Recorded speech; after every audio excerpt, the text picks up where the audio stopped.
Hello there, movie lovers! Russell Crowe month is nearly over, which, if you haven't been following, I declared, quite on a whim last month, that I would dedicate all of August to the actor Russell Crowe.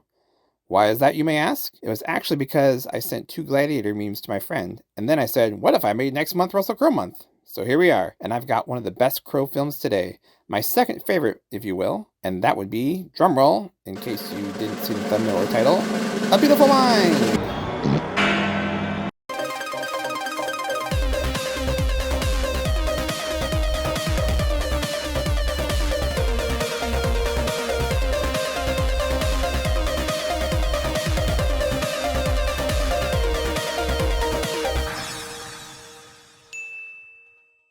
So A Beautiful Mind, released in 2001, 1 year after Gladiator, is a biopic of real-life Nobel Prize winner John Nash, who along with being a genius, also was struggling with paranoid schizophrenia. I remember how when I first watched this when it came out, I wasn't aware of the schizophrenia part, or at least I didn't realize how much the writers wove it into the film. There's some interesting clues that you can catch after rewatch, and I'll cover that later. It stars Russell Crowe as John Forbes Nash Jr. Wait, Forbes? Was he the one who Forbes magazine was named after, and not that other guy I mentioned in another video? Well, probably not, because it was first published in September of 1917, 11 years before Nash was born. But it also stars quite a few wonderful actors. You have Ed Harris as William Parcher, Jennifer Connelly as John's wife Alicia, Christopher Plummer as Dr. Rosen, his psychiatrist, Paul Bettany as his roommate, Charles, Adam Goldberg and Anthony Rapp as his college friends who followed him to MIT, Josh Lucas as Martin Hansen, his college rival, and there's also Judd Hirsch, Jason Gray Stanford, and Austin Pendleton. Stat! So yeah, quite a cast. It was also directed by Ron Howard, who can do almost no wrong. And before some fools try to complain about Solo, shut up! That movie was great. But yes, he brought that same historical, beautiful creativity that he used in 1995's Apollo 13, and even grabbed Ed Harris along for the ride. Plot time! So we start off in the year 1947, and John is about to start at Princeton University. He was awarded the Carnegie Scholarship for Mathematics, along with his rival Martin Hansen. While there, Nash doesn't attend a single class. Instead, he creates algorithms to explain pigeon movements around the yard, something I'll bring up again, and possibly tries to find mathematical explanations for a mugging.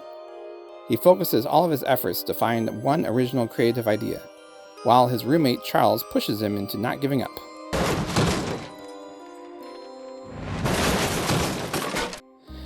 He sees a pretty girl at the bar and comes up with a new way to think of economic game theory that basically says, instead of every man for themselves, if everyone worked together, we'd all end up happy singing Kumbaya and stuff. So that gives him a great honor, and instead of getting kicked out of school, he gets to move on and gets his pick of places to work. He chooses the fictional Wheeler Laboratory at MIT and takes his 2 friends, Saul and Benner, with him. And that's where he gets picked up by the Pentagon to decode some Russian intercepts. And he sees Parcher for the first time. Later, Parcher invites him to the government facility to do some decoding of hidden messages in American magazines and newspapers.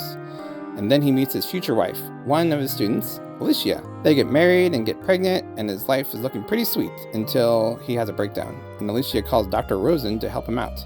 Here's where we find out that Nash has schizophrenia. It turns out that his roommate, Charles's niece Marcy, and his government handler, William Parcher, are all delusions that he's invented to possibly cope with stress. It takes him convincing, but he gets on some meds and becomes kind of a zombie sitting at home for a while. He starts skipping his meds and begins to feel better, but then the hallucinations come back, and he almost drowns his baby.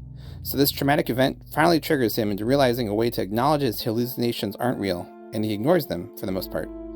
He starts working at Princeton out of the library for a while until some students recognize him and he starts an ad hoc class there before becoming an official member of the faculty.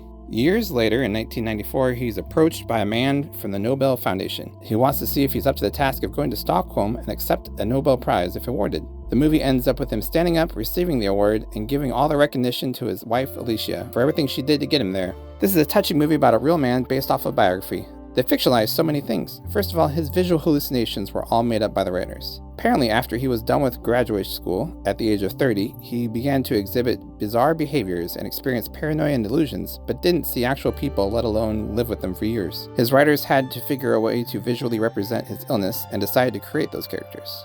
Also, aside from John and his wife, Alicia, almost every other character was created for the movie. In real life, his illness got better as he aged as well. And he stopped all of his meds in the 70s, and his delusions began to slowly go away in the 80s. He and Alicia got divorced in 1963, and it wasn't until after his Nobel Prize that they began seeing each other again, and were remarried in 2001. Maybe seeing their love on the big screen again brought them back together. Perhaps. A Beautiful Mind was nominated for 8 Oscars and won 4 of them. Russell Crowe, however, lost Best Actor to Denzel Washington in Training Day.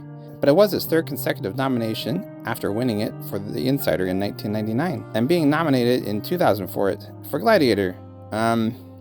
Yeah, I might have said that he won it in that one back in my Gladiator video, but who's to say? There's no way to look back at that. But if I did, that was an error, and this is a Mr. Movie Lover correction.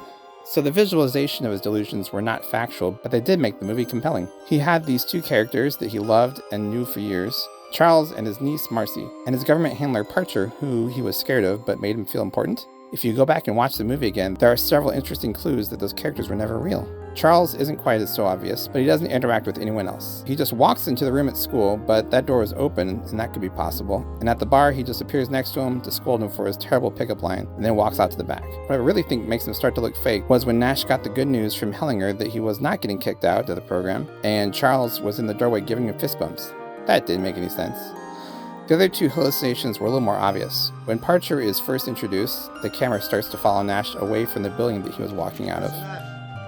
And you hear Parcher call out to him. The camera snaps back to the door, and you see him standing there as if he'd followed him out. But when you first hear his voice, the doorway is still caught at the edge of the screen, and you don't actually see him standing there.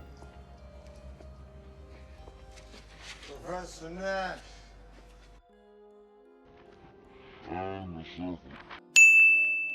That's pretty interesting. Marcy's introduction is even more obvious that she's not real. After she's introduced, and John and Charles are talking about the tragic death of Charles' sister, she's seen running around a bunch of pigeons who just sit there. John, come on man, you studied pigeon behavior intensely at Princeton, remember? You should have realized those pigeons would have none of that. That should have been a red flag for him even before he realized that she never ages. So yeah, I love those clues, and this movie was a nice, feel-good movie, even if not so factual. And now I think I've said enough about A Beautiful Mind. We still have about another week left in Russell Crowe month, so keep looking back for more videos. Do you have any more thoughts or ideas about A Beautiful Mind? If so, leave a comment below, and I'm Mr. Movie Lover, and I'll be back soon. Bye-bye.